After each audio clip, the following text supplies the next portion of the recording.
bias niobium, quartz, and copper. And we made nano-indentation on these coatings using the continuous stiffness measurement mode. And we made 4 classes of testing by varying the maximum penetration depth. With continuous stiffness measurement, you don't need to do that, but we did for cutting the indentation by the fib after testing. So what we observe, these are the indentations. First of all, it's very important to see that for high penetration depth, you have a different shape of the indent.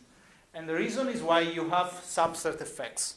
So if you do indentation at high load, in this case the load is about 200 millinewton,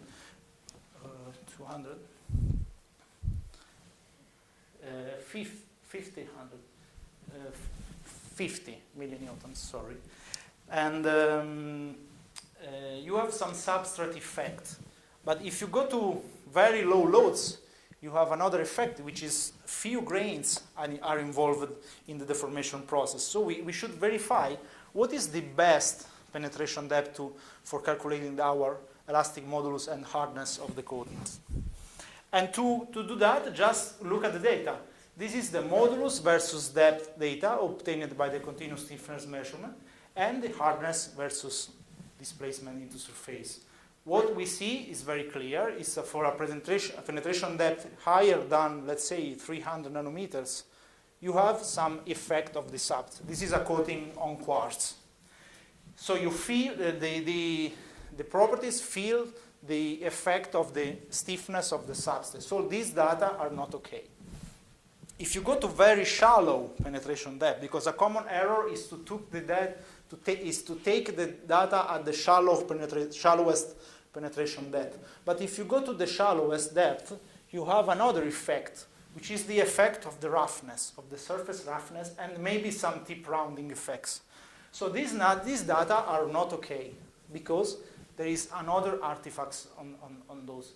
So the best range for calculation of the elastic properties is between, let's say, 50 and 200 nanometers. That's how we get the right numbers, by analyzing the raw data. The two common errors is the first one is to take data at a very little penetration depth, and the second error is to take the data at very high penetration depth.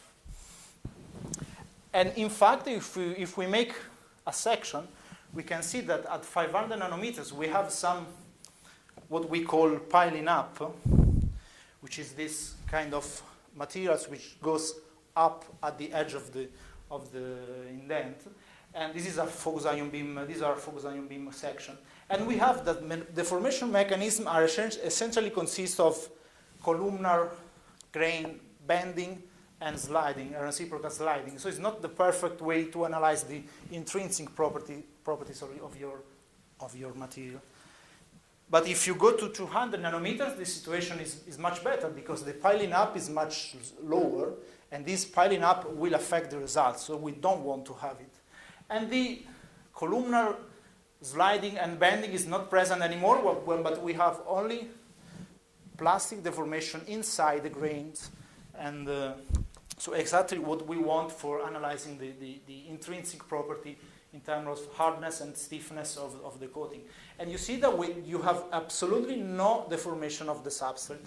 This means that your property is correctly evaluated. So these are the number we use for making our discussions. I just presented these slides before just to show you how we take the right numbers. And what we observe is that one sample is completely different from the others, which is the niobium bias type on quartz. I also reported here the micro-hardness data, but you should concentrate on these ones. So you can see that the hardness is significantly lower than the same coating on copper, and the elastic modulus is not only significantly lower, but also much more scattered. So this essentially means that there is the density of the coating is much lower than in this case. In the case of the CERN type, the values are much closer, and the values of the modulus are quite close to the ones ideal to the ideal one for niobium. So we have something strange in this sample, which is the niobium bias type on quartz, which is what we use for making RRR NTC testing. That's important. Here, just to see what is the error usually people do when use micro-hardness testing. In this case, the deformation is completely driven by the substrate. If you make a cut here and look here at the deformation mechanism in case of high load Vickers indentation, you will see a complete recrystallization of the coating. This is the side of the indenter. And you see that all the deformation mechanisms are driven by the substrate. So that's why in many cases you cannot understand the data coming from micro indentation, because the geometry of the indentation completely changes if you apply a high load or if you apply a very low load. So that's why the models very often do not fit the experimental data in case of this very soft coating on hard substrate.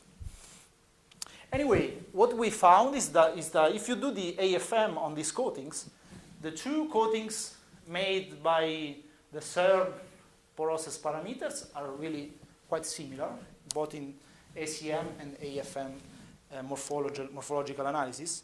But if you go to the bias coating on quartz, there is a significant difference in terms of grain size and roughness and maybe density, as we saw by nanoindentation. So this means that nanoindentation can be very useful to understand if there is some microstructural change in your coating. We obtain exactly the same observation by AFM and SEM analysis.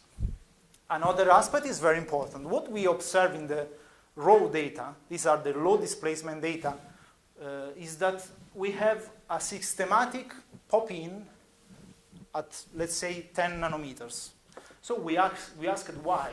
We are not used to this kind of coating, so we went to the literature, and we found that these coatings are always characterized by a very thin oxide layer.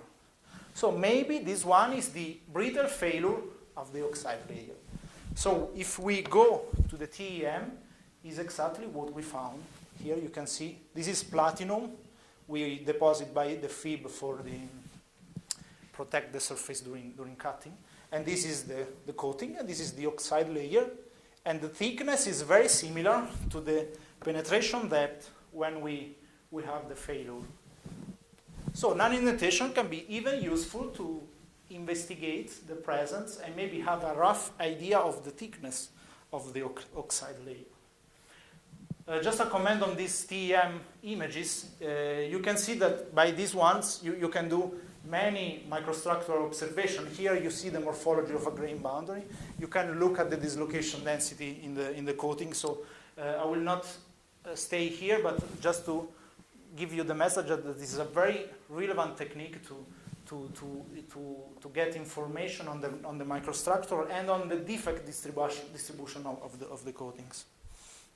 And this was the slide my boss presented 4 years ago, where the oxide layer was just an hypothesis in this case, but in these years we confirmed the presence of the oxide layer on these coatings. Also, okay, sorry. Another very important application of the focused ion beam is to verify the preparation of the copper substrate. In this case, this copper substrate was prepared by a different and non-optimal preparation receipt. And we found that in case of these spots, you have the bonding, complete the bonding of the coating after cutting with the film. So the focused ion beam technique can be very useful even for evaluate the effectiveness of the preparation of the substrate. So let's go to the functional characterization. What we found is that in case of the coating we characterized were around 20 and 30. So in these two coatings we observe a small difference in terms of critical temperature, but what we found is that the unbiased coatings have a smaller critical temperature. And we found that there is a difference even on RRR. Our question is, should we expect the same differences in terms of TC and RRR also for coatings on copper? That's the question, because we observed that a completely different mechanical behavior of the two coatings. The same coating on copper and quartz were completely different from the point of view of mechanical behavior, microstructure, roughness, and so on. So the question is how to correlate the results you obtain on quartz, in this case, to the one you expect on copper. And a discussion point I would like to open is what about the residual stress? Because if you deposit on quartz, you have you expect a completely different residual stress state in comparison when you deposit on copper. First of all, for a difference in the expansion coefficients of the two substrates. And residual stress, you perfectly know, can affect not only the elastic strain to failure of the coating, thus enhancing the possibility of defect formation, but also directly affect the superconducting performance, because it is a lattice distortion.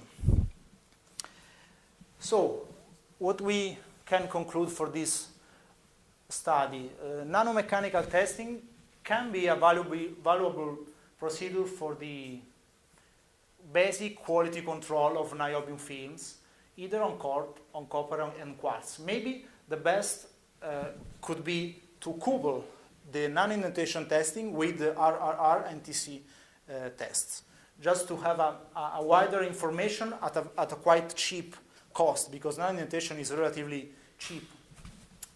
And after careful analysis of the raw data, you can have information on the actual modulus and hardness of the coatings, thus leading to more reliable comparisons between different samples on different substrates. And you can evaluate indirectly, but you can evaluate the presence and the thickness of a thin oxide layer on the surface. We found a correlation between surface micro-roughness, coating density, mechanical properties, and superconducting performance, and we posed the question about how to correlate results you obtain on quartz with the results you obtain on copper. And as a final sentence, we can say that the coupled use of high-resolution microscopy and hardness testing has been the key point of all research, of all these research activities.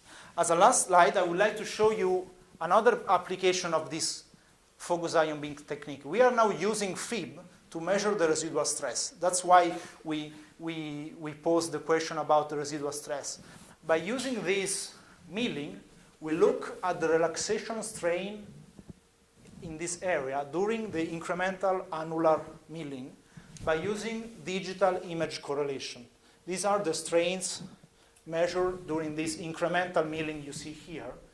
And we can calculate by FEM, this is a very standard method at the macro scale, the residual stress profile through the thickness of the coating. So these results are presented here are on gold film on silicon. So we are here also to propose you to work together. If you have some samples, niobium, where residual stress have to be measured, we will be happy to try to apply this method for residual stress measurement. So as we say in Italian, grazie per l'attenzione.